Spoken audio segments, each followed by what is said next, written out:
Bonjour, chers frères et sœurs. Je m'appelle Mamoudou Diatta, je suis le responsable de la JPS département de Bignona. Voilà, nous voici aujourd'hui réunis au niveau du siège de la commune de Bignona pour faire un peu une évaluation de l'incident qu'il y a eu hier lors de notre caravane sur le Fogny. Je rappelle que la JPS du département de Bignona a initié un programme de tournée dans tout le département de Bignona pour entrer en contact avec les militants, échanger avec eux sur l'actualité politique du parti et au niveau national. Mais comme nous le savons tous, l'actualité est marquée par la question des parrainages. Et nous sommes dans une situation où il faut élucider la société, les populations, leur montrer la voie à tenir. C'est l'objectif de la caravane qu'on a initiée hier pour faire des parrainages. Et maintenant, on a été pour les parrainages. En cours de route, on a été intercepté par les forces de l'ordre et de sécurité qui nous ont arrêtés en cours de route. Mais c'est ce qu'ils ont donné comme motif. Mais bien après, c'est dire qu'on n'avait pas fait une demande d'information sur la caravane. Pour dire qu'au Sénégal, quand tu vas faire une caravane, tu dois déposer une note d'information. Mais nous savions ça parce que il est dommage et regrettable de constater que l'État du Sénégal joue au cinéma. Nous, on n'a pas commencé aujourd'hui nos activités. Il y a 2 de nos notes d'information de suite qu'on a déposées ici pour une marche. De façon aveuglée, ils rejettent les demandes. Bon, je pense que tout Sénégalais, tout citoyen sénégalais a le droit de s'organiser dans ce pays pour faire une caravane. Je rappelle que la notion de dépôt de demande d'information, c'est pour éviter à des questions de troubles à l'ordre public. Encore qu'il faut s'accorder sur la question d'une caravane. Qu'est-ce qu'un convoi? En réalité, la loi ne parle même pas de caravane. La loi parle de convoi.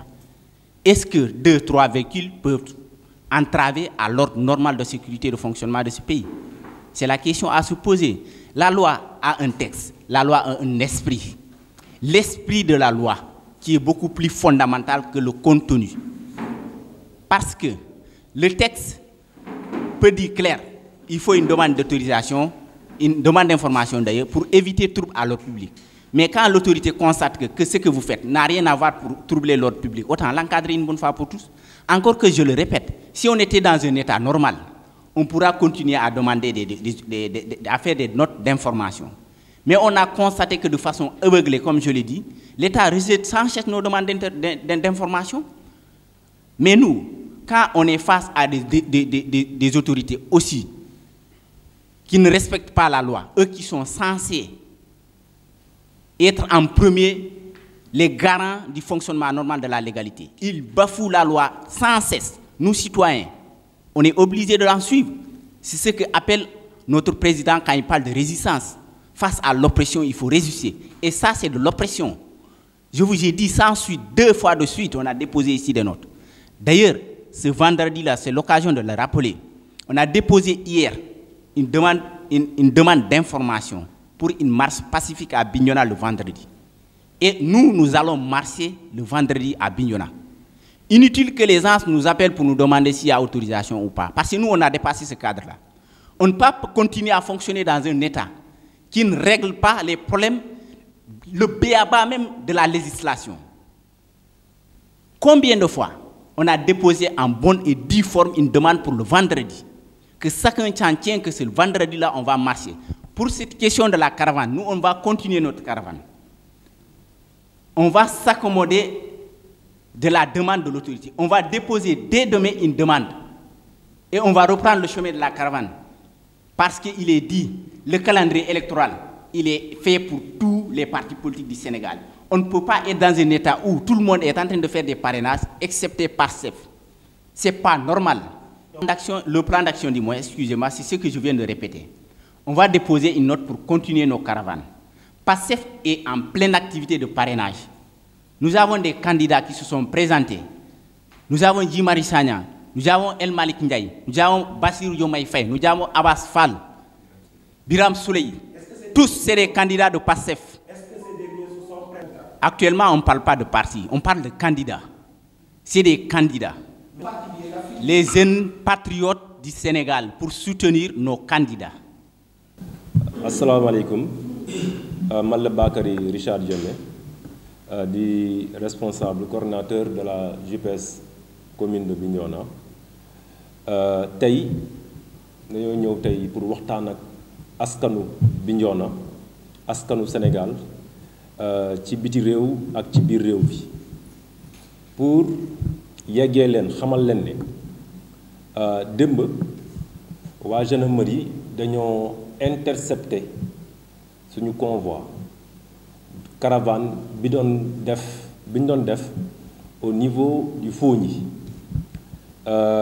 ñu jógee Bignona pour dem Oulampan gendarmerie fekk ñu ci yoon bi arrêté suñu convoi récupérer suñu presque 15 responsables ñu yóbbu leen denc leen au niveau de la gendarmerie ñu jàpp ne loolu dafa bokk tey ci jaay doole dafa bokk tey ci nësaxal lépp li nga xamante ne yoon la walla soit droit la bi nga xamante ne tey suñu constitution may nañu ko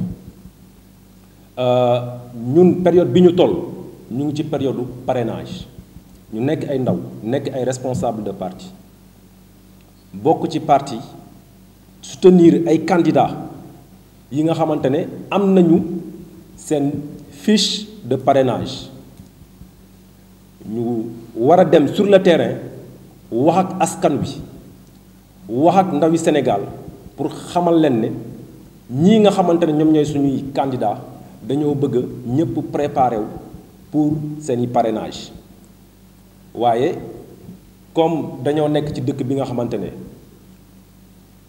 loi bi ak constitution bi ku ci nekk da ngay doxalee comme yow ni nga ko bëggee moo tax gendarmerie intercepté ñu ci digg àll bi pour di ñu wax ay trouble à l'ordre public. ma wax ko ma répété ko le coordinateur départemental bi fi toog wax na ko sànq ci nasaraan man mii sama jëmmi bopp bind nañ fii ci Bignona ñetti lettre d'information pour demander autorisation ñetti lettre d'information pour yëgal autorité ne dañuy organiser ay marche fii ci Bignona waaye benn ci ñoom mësuñoo jox autorisation pour ñu def loolee à chaque fois dinañ uti prétexte bu ñuy expliquer pour annuler suñuy activité donc ñu jàpp ne bu ñu nekkee ci dëkk bokk ak ñépp ay leader tey dem di defi seeni activité barki Dembo Njaay la fi waa Benno Bokk Yaakaar def seen activité fii ci Moulamp def seen meeting def seen organisation mais pourquoi pas ñun nii di ndaw parti ñu am suñu responsabilité war a def ñun suñuy activité ñu ne ñu duñ ko fi defee au nom de quoi l'autorité bëgg a jàpp ne ñii dinañ def ñii duñ def kon donc dëkk bi dafa am ku ma am ndey ak ku ma amul ndey donc te loolu noonu bu amee ci dëkk mooy ku ci nekk tamit da ngay jël say propre responsabilité ñun nag toll nañ ci diggante bi nga xamante ne nekk nañ ci diggante aller sans retour toll nañ ci diggante bi nga xamante ne fas nañu suñu engagement ne lépp li nga xamante ne suñu wareef la ci diggante ak askan bi dinañ jóg taxaw ci lépp li nga xamante ne suñu droit la mu nekk lu fondamental ci ñun ak ci politique bi ñuy def bu soobee yàlla dinañ ci taxaw te dinañ ko def dinañ wàcc ci askan wi dem yóbbu leen suñuy parrainage ñu parrainer suñuy candidat ñu préparer suñuy élection ak suñuy campagne candidat yi Birame Souleye Diop la Guy Marius Sagna Abass Fall Ousmane Sonko mi ak El Malick Ndiaye donc juróomi candidat yooyu noonu ak candidat wu Ousmane Sonko le président Ousmane Sonko candidature bi nga xamante ne ñu ngi demander à ce que la DGE mu delloo ko ay fiches de parrainage am comme ni ko juge bu grande instance bu Ziguinchor waxee jox ko ndigal ne ko delloo ci fiche ci liste électorale na ko jox fiche am comme tout autre citoyen ndax mu mën a dem wàcc dem defi parrainage am comme ni mu ko waree. Donc ñu ngi woo les autorités défier wuñu autorité waxuñu leen ne maanaam ñun ay ndaw nekk ci parti dinañ jaayante ak ñoom waaye dinañ jël suñu responsabilité te dinañ taxaw dinañ dëggal suñu bopp parce que ci loolu la ñu woo ci loolu la ñu xamee ndaw yi Pastef yi dañoo xamee ci dëggal dañoo xamee ci taxaw xeex dañoo xamee taxaw respecté li nga xamante ne moom mooy suñu ak suñu yelleef duñu ko ñaan kenn mais tamit suñu ak suñu yelleef dañ koy jël tey Amadou Ba mu ngi defee ay tournée am yeneen parti ku ci nekk yaa ngi dem defi li la neex mais ñun waa Pastef ñun ñooy kumba bu amul ndey comme ñun ñooy kumba bu amul ndey nag suñu wareef dinañ ko def ba am ci gain de cause. La résistance continue suñu taxawaay duñ ci teggi tànk lépp li nga xamante ne suñu wareef la ak suñu droit la dinañ ko jëli ma respecté ko Sénégal lañ dëkk Sénégal lañu bokk ay sénégalais lañ comme tout le monde loi moo ñu tënk constitution moo ñu tënk ñun ñëpp bu ñu paree fii comme ni ko le responsable départemental waxee Mamadou Diatta dinañ déposer waat dinañ dem déposer lettre d'information xamal autorité bi ne yow kat yaa ñi newoon bu leen fi def benn activité bi nga xamante ne déposer wu leen lettre d'information waaye suñu activité bii ñu jëm dinañ déposer lettre d'information xamal leen ne li nga waxoon kat mu ngi nii def nañ ko gannaaw bu ñu ko defee nag dañuy dem defi ñun suñuy activité ñu xool nag fan la wànnent mu jékki gëtëm parce que dëkk bi il faut que ñun ñëpp ñun ñi ay sénégalais dëkk ci dëkk bi bokk ci dëkk bi il faut que ñun nangu ne kenn ku ci nekk da ngaa am li nga war a wàccoo te loolu da nga kaa war a def sans condition nii benn mainmise bu lay defloo wala soit bu lay waxloo maa ngi sant encore une fois waa Bignona TV di leen gërëm di remercier LM mooy le mouvement de la JPS départementale de Bignona. Ok, donc merci beaucoup ñoom saf Bignona TV ni saf ko palom kan ñoom ñataade kan bokkorum brok ñekare som ensemble na jemme ñela comme le responsable et la massification de la JPS de Bignona. Mais par ailleurs, nous avons comme Arungati pour qu'on ait une de ces gens et partir de passer. Alors, on a un c'est très simple. On va dire que nous avons une demande. Mais d'où li, terrain tout li, parce que je me dis, Diab Sénégal toyom, caravane est sensibilisé, comme Mandjan, ku kinoro la meti, parrainage erindi. Mais il y a un ensemble au parti coalition le président Ousmane Sonko. Nous sommes d'accord avec parti SAS, sauf quartier Jack, nous avons Jack, vous l'avez dit disfices, nous parrainons. Et puis, vous avez ça, vous le disfices qui est manié. Ça manié, exemple ou bien échantillon, il y a une bise pour que notre parrainage est déroulé. C'est-à-dire, qu'on a comme à la base. Mais à notre grande surprise, di jaw bu ci pour Bignona carrément di Karambak to la gendarmerie est arrêté au lit mais elle a eu par force à Bignona rewto to ko lanko confisquer ci tiaba ci sotis sañ jaw di sodo manko livré yi di Karambak ko katlibo matériel bagage bu kanak kanjiri borum tout mo katlibo di Karambak gendarmerie on est protégé par la colis et on va assurer la sécurité et le maintien de l'ordre. Non, cette fois-ci, on va exposer au danger de tout bord. Ça, ce n'est pas une gendarmerie pour assurer la sécurité de son peuple.